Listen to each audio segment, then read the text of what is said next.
Welcome everyone to this tutorial about how to use Clip Studio Paint. I don't know how much I'll be able to tackle in this part, but I'll start with basics and give a tutorial that I wish that I found on YouTube, or maybe there is more tutorials, but I just want to make a basic, easy tutorial for anyone that wants to start in Clip Studio Paint, or as it's known also, Manga Studio. So the first thing you want to learn is how to start a new file.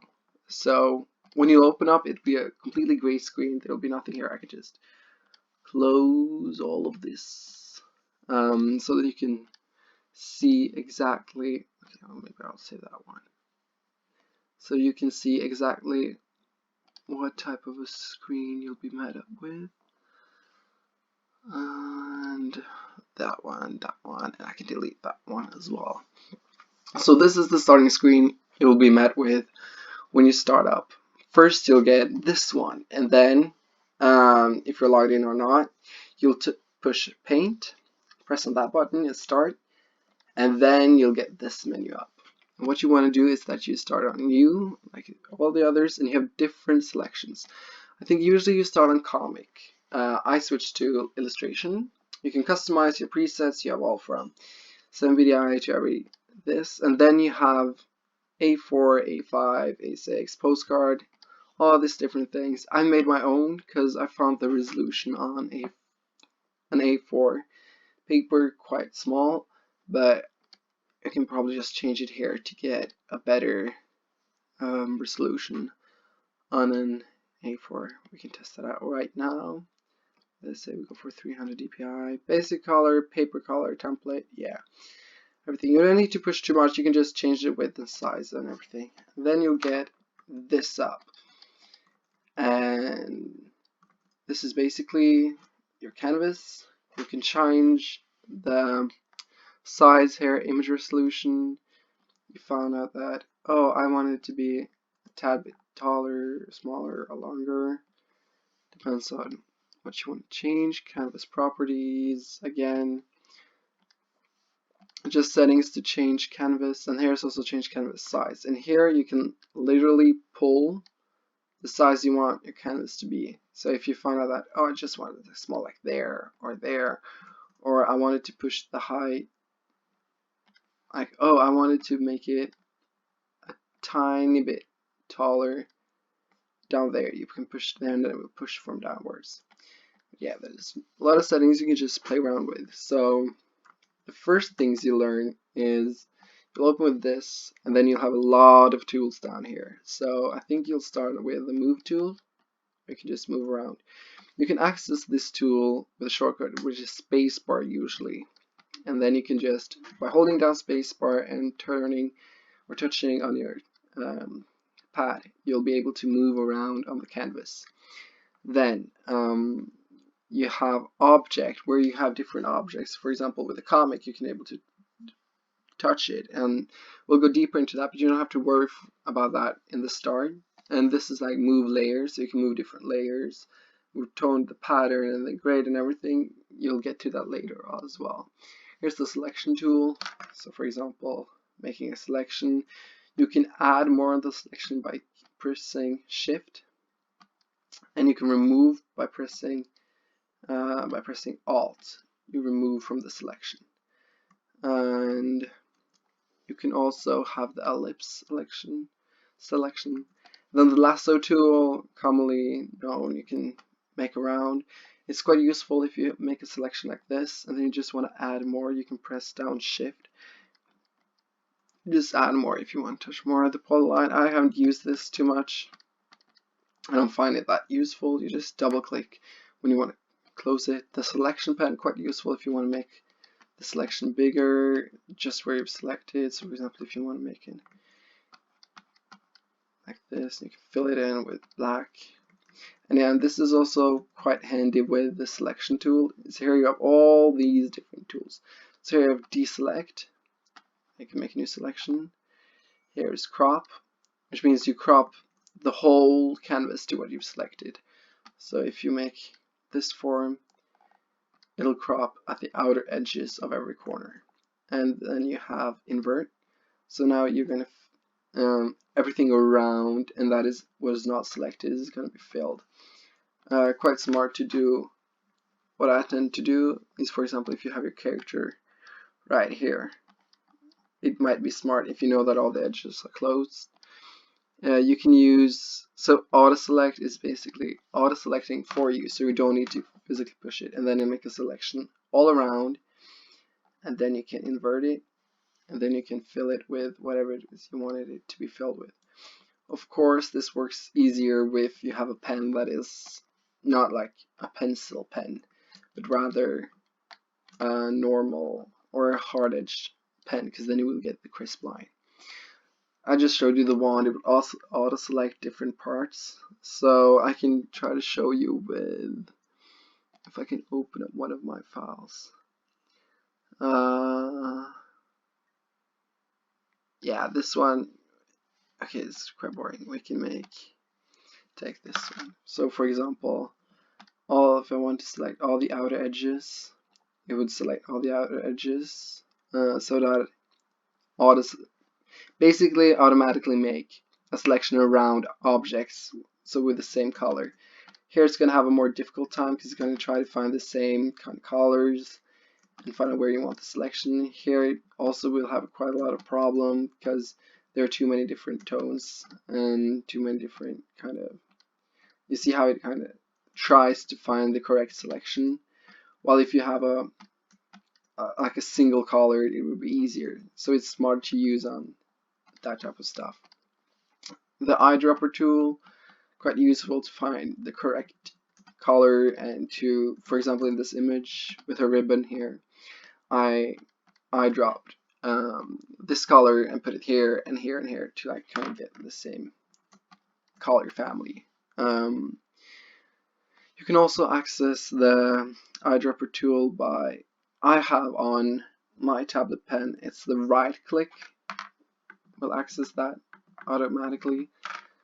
Quite easy shortcut, quite good to use and to quickly find something. Now we're going to go over to the tools. So right now I'm using, I can choose another color. This is the pen. These will be more of your hard edge brushes, maybe some ink pens. Here I have a lot more that you might not have in your program because I found them on the Clip Studio marketplace. There's a lot of free pens, and also on the internet there's a lot of free pens you can use. For example, this I don't believe is in the just Clip Studio Paint. I found this online, which is like a cool pencil, but honestly I don't use any other than these one, the G pen I tend to use. Pen. I basically, when I want to do my cartoony line art, I tend to use this one because it's quite easy to use. Happy pen as well, it's quite alright. Then you also have your marker, which have different properties than the other. So you saw me sizing up this quite quickly without going into the settings, because when you have your pen, you have your tools. You choose which tool, and you will get different options for each tool. Here, for example, you have brush size, which is the size of the brush. You have also opacity, so how kind of, it says this, opacity is opacity. It's how much of the color that goes in by the time. I haven't played too much around with this, to be quite honest. I think it's more about how hard your edges are, but I'm not sure. And then stabilization is, it basically is how much the pen is kind of behind your movement, so that it makes a stroke that is a lot smoother. So for example, if I go slow, it will be like this. With stabilization 100, you see that kind of trails behind, and that's to create more of a smooth line. It's like this. It gets a lot smoother. Usually I tend to use pencil with like a stabilization on 4. Helps get crisper lines. Stabilization really helps getting good lines. Here you have the hardness of the brush. So it's more, here's Honestly, I don't play too much around with it. You can try to play around to see what is the best and not the best. Brush density is basically the same as opacity. And then you have stabilization is on 4, and you have a lot more settings right here. You can play with the shape, the hardness, the texture. You can make your own brushes, and there's a lot you can tap into, which I'm not going to go into right now because it's not necessary. You have all the tools you need right here. You have like a design pencil with more like pencil-y texture. It's quite nice. I haven't used it too much. I used the rough pencil for a bit because it made like a cool texture, but yeah. Then you also have pastels. It's just different textured brush with different kind of settings. Then you have the watercolors. I tend to block in with this and then color either with opaque because it isn't too hard, but you kind of get color in, so it's like a soft, you can move the things around, so it's good for painting. I tend to use that for painting, like a dense watercolor. Sometimes I'd use, when I'm really trying to be fast, I just use that and I block in the basic shades. For example, here it would be, oh my god, here would be with her face. I would have maybe used a mid-tone, so maybe I use this all over her face. Then I use the highlight and I just blocked in, oh, the cheek, here's what the cheek means, and then over her lip here, and then around her chin here. And the shadows, oh, they would be here, they would here. Then I block them in like that, and then you can go over with the opaque and kind of paint it in more so that you get more of a smooth kind of texture to it. I like to keep it to try to have more texture, even though it might not be that visible on this painting, but I'm working on having more hard edges than just soft edges, not just a soft brush. At least, enough about that. Next you have oil paintings, oil brushes. I think these are the normal ones, and then this is the ones that I've added. There's a lot of good ones. They just have different settings and different kind of textures. This as well. Looks cute though, but haven't played too much around with the tools. They're quite cool, but you'll see that there's a lot of tools and there's a lot of brushes. So I don't think in the start you need to worry too much about making your own brushes, and you find a lot of them online as well, but it's a cool thing to tap into. Then that also spray. I tend to use these for more of my, I can show you, more of my galaxy type of paintings, like this comic that I made in class. Oh my god, it's gonna load. Oh my god. There. For the galaxy in the background, I used this spray to make the tiny dots, and then there is on this one effects, there's a sparkle. That was these kind of star shapes. Kind of helps speed up the process instead of individually making all the different dots. You can just use the spray and like quickly be done with it. And so have you the airbrush, all the others you just have to look up there. And these are a lot of that I've downloaded myself. Ink splatter,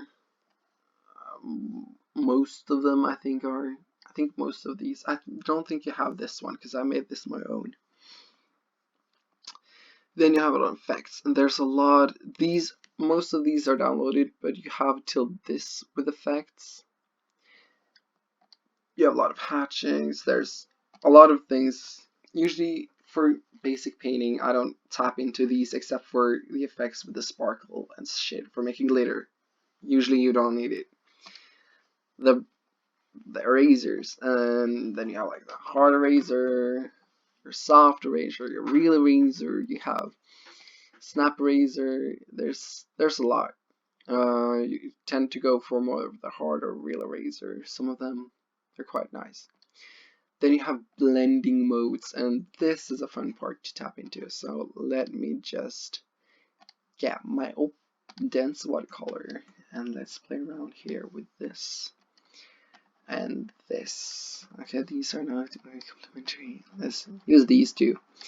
So with blending here, it's more like you can drag it here, you can drag it out.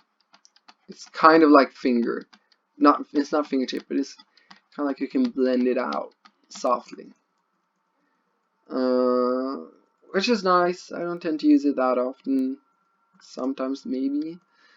You have blur. This one I use maybe more. It just blurs out the edges and blurs out thing. Can be quite nice if you have too hard of an edge and you just want to soften a bit of it up, and then you can just work it out there. And then, oh damn. Then you also have fingertip. This is the one that is like, whoa, whoa, whoa, whoa. I've never used it. I like this, you can make it look damn cool and be like, oh, look at it. But I don't have no use for it. Like, maybe on backgrounds you can make some cool effects by dragging things out, or for example, with her, maybe you could like do like this for it to seem like, oh, she's flying away. I don't know. I basically have no use for it. Then you have running on fiber. Basically making it more textured, like that. Can be nice if you have too much of a rendered face and you need some texture in it. Soothing watercolor. Oh, it's so soothing. Copy stamp. For real, I don't understand this. And no point in trying. Cloud Blender. This is something I've downloaded myself. These are all downloaded myself. Paint Blend. I've downloaded these to kind of get more of a painterly feel if I go too overboard with the soft, what is blended.